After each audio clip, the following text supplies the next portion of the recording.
When it comes to the ancient history of India, some people talk about Aryan invasion. Some others claim that they were the original occupants of India. However, they both are off the mark. In fact, the ancient history of India is written all over the images of their gods. Here are some Indian gods, namely Rama, Krishna, and Vishnu. One thing that is common in all these gods is that their wives are white.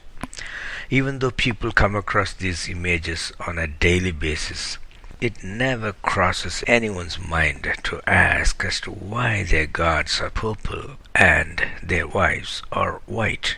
Well, here's what happened.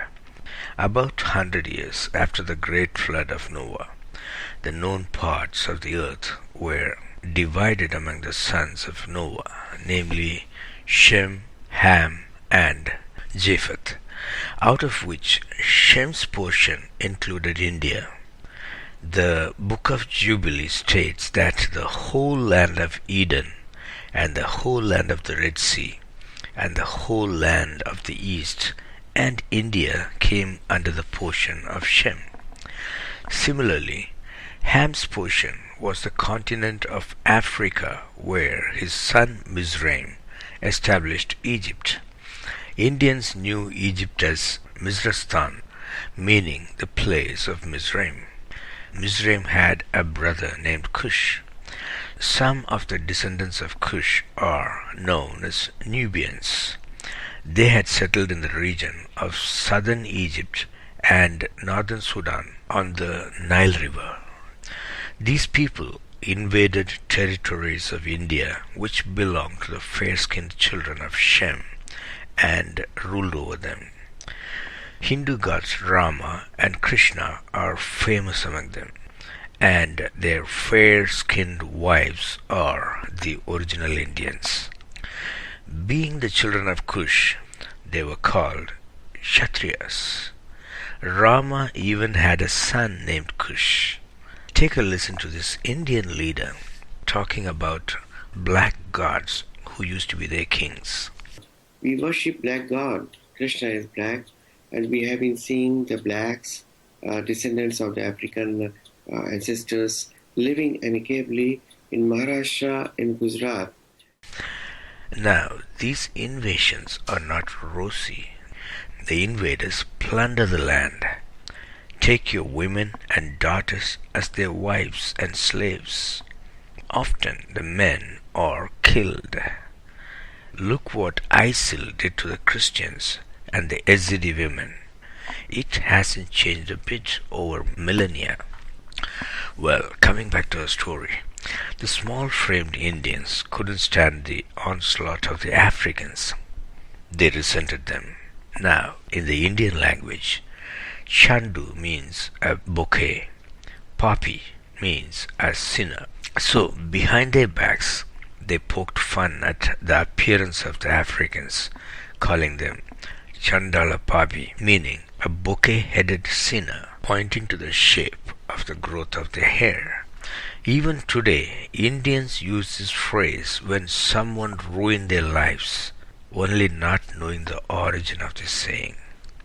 By the way, being the people of the godly lineage of Shem, ancient Indians worshipped Yahweh. In India, Yahweh was known as Narayan. He was the god of Noah, and he has nothing to do with Vishnu, with whom he is equated today. Well, while the Kushites started mingling with the fair-skinned Indian population, some priestly class of people decided to keep their faith and their race pure. Since they worshipped the true God and displayed spiritual powers, these invaders left them alone.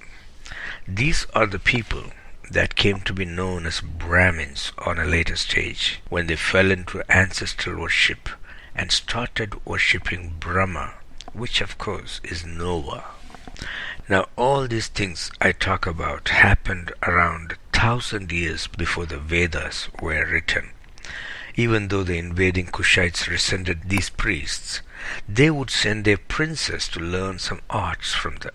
Just as the modern Indians flock toward convent education, even though they hate Christianity. As time went on, the kingdoms of Rama, Krishna, and similar ones became indigenous with no connection to Africa, and they died out. Meanwhile, the worship of the forefathers of the Kushites, namely Shiva and Vishnu, as well that of Kali, the water nymph, were also multiplying in India, with the Brahmins at its helm. Hindu religion became the common denominator for India than its warring kingdoms. Around this time, the caste system was introduced. The ruling class became the underdogs, and they came to be known as Sudras, meaning the ones that came from Sudan, even though they were a thoroughly mixed Afro-Indian race by the time. Later, the Muslims and the Mughals invaded India. After their days, the British had their turn as well. And then India got its freedom, and the story goes on. To sum it all up, right after the flood of Noah, the Indians were fair-skinned, just like the Aryans of Iran. The Nubians of Africa invaded their lands and mingled with them, thus creating a brown population. The Aryan invasion theory is incorrect because Aryans were the brothers of Indians from the same forefather Shem, and this is the way I look at the Indian history. Thanks for watching.